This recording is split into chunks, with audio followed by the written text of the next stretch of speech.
member for Timmins, James Bay. Order.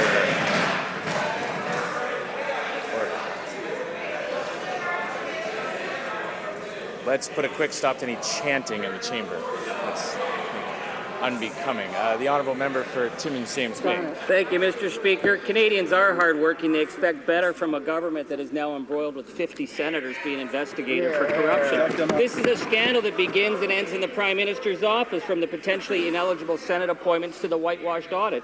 We learned from the RCMP that when it came to whitewashing the Deloitte audit, the Prime Minister's key staff were heavily involved in discussions with the Senate. So will the Prime Minister's spokesman tell the House who in the Prime Minister's office have been discussing with the key Conservative senators about the bombshell Auditor General's report that's coming out next week? Very good. The Honourable Parliamentary Secretary.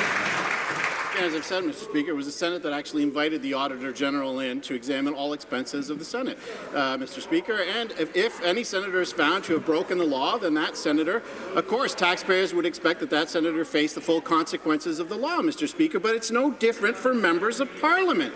There are 68 members of the NDP who owe over $2 million back to the taxpayer, another 23 who owe over $1 million back to the taxpayer, and this summer the sad spectacle of the Leader of the Opposition and other members in court trying to defend that. Canadian taxpayers want their money back. Hear, hear.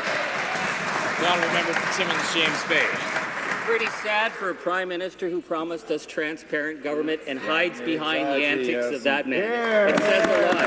But speaking of hiding, now we know how this government has tried to drive the access to information system into the ground and obstruct the commissioner at every turn. But now we're learning that they're using summer students to vet government documents, including issues of cabinet confidences, issues of privacy, issues of timely access that Canadians have a right to information. This is just plain incompetence. So other than hiring students from Kijiji, does this government have any plan to address the terrible crisis under access to information in this country?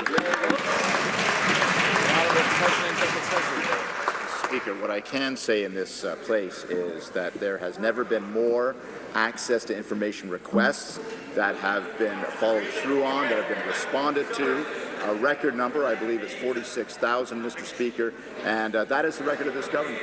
The requests come in, they are processed, they are responded to. That's the access to information regime, and we are proud to have this open government that responds to the requests of the citizenry. The honourable member for Stormont.